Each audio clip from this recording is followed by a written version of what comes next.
Assalamualaikum warahmatullahi wabarakatuh. Perkenalkan, nama saya Hari Rizky Suwandi dari semester 3B. Di sini saya akan mereview kembali jurnal daripada tugas mata kuliah Hukum Administrasi Negara yang diampu oleh Bapak Dr. Haji Dedi Mulidi SMH dan juga Bapak Dr. M. Rendi Aridayandi SMH, yaitu jurnal yang berjudul Tantangan Ilmu Hukum Administrasi Menghadapi Perkembangan Konsep Negara Hukum di Indonesia, yang disusun oleh Kurniatmanto Soto Prawiro.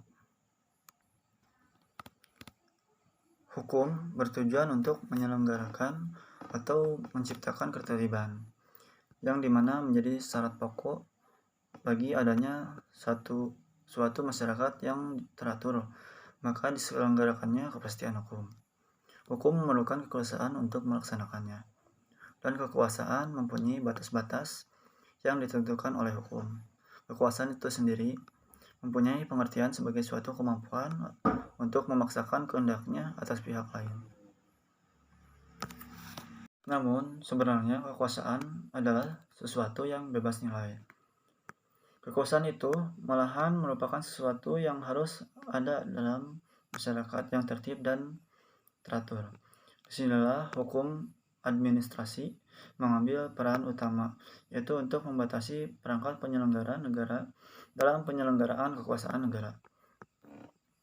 Pembatasan kekuasaan tersebut dilakukan demi terciptanya jaminan hukum kepada rakyat yang diperintah, bahwa tidak boleh terjadi kesewenang-wenangan dari pihak penyelenggara negara. Dalam hukum administrasi terletak sendi-sendi utama suatu negara. Hukum menurut Sudargo Gautama. Apakah suatu negara mewujudkan cita-cita negara hukum atau tidak dapat dilihat dari penyelenggaraan hukum administrasinya.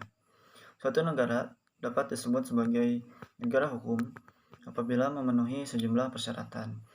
Itu yang pertama, terdapat pembatasan kekuasaan terhadap warganya. Yang kedua, itu negara tidak dapat berbuat sewenang-wenang terhadap warganya. Yang ketiga, itu pelanggaran atas warganya hanya dapat dilakukan apabila diizinkan dan berdasarkan ketentuan hukum. Yang keempat, setiap tindakan negara harus berdasarkan hukum. Dalam negara hukum, hak-hak asasi warga negara dijunjung tinggi. Guna melindungi hak asasi warganegaraan, kekuasaan negara itu dibagi. Dalam rangka pembagian kekuasaan peradilan harus bebas dari pengaruh luar demi terciptanya peradilan yang adil dan tidak memihak.